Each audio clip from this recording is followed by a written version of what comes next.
I wanted to make a quick video for taking the LFQ tutorial data and making a pie chart. The look of the pie chart is pretty different from what it shows in the screenshots in the Galaxy training network materials. So it's just a way to sort of see where everything is and where to click to find this awesome tool that's built into Galaxy that lets you make visualizations really quickly without having to download the data, read it into R, and make your own plot.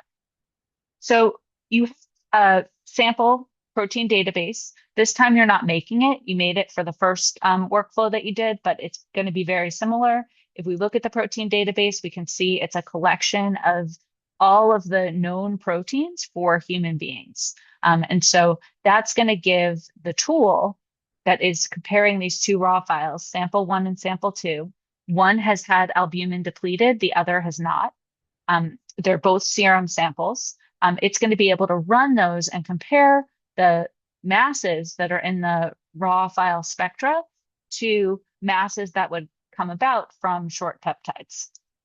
Once it does that, it makes a list of potential peptides in the sample, and then those peptides are used with a tool similar to BLAST. So that's why I had you last week run BLAST to find the proteins that are giving us those peptides. Once you have those lists, you can do some comparisons between the two samples. And a visualization of the comparison is really helpful. So by filtering, selecting, cutting, and sorting the data, you are going to be able to look at what proteins were found. So let's make a pie chart to visualize that. So if I click on sort data 10, so this is the second sort in the tutorial, I have an option to click on visualize. I'm going to make my middle window a little bit bigger here. And there's lots of different visualizations I can do. And the one we're interested for this assignment is a pie chart. So we have, at first, just really only seeing names, right? Where's the chart? You can use Control minus on your keyboard to keep zooming out, and eventually the chart will show up. But probably an easier thing to do is to just click on settings and turn off, because we don't want to show the legend. Turn off those legend labels.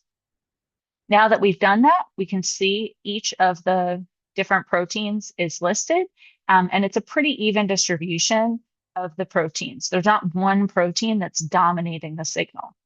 And this happens when we're comparing column 1, which is the names of the proteins that were found in either sample, and column 2, which is the count of how many spectra align to each of these proteins, how many peptides. So that's that spectral counting method that we did in the last assignment. We can also add a new track to make a second picture to compare side by side. So the first one I'm going to call sample 1.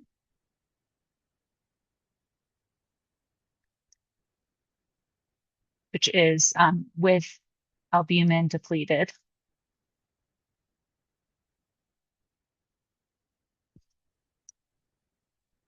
And the second one I'm going to call sample 2, no depletion.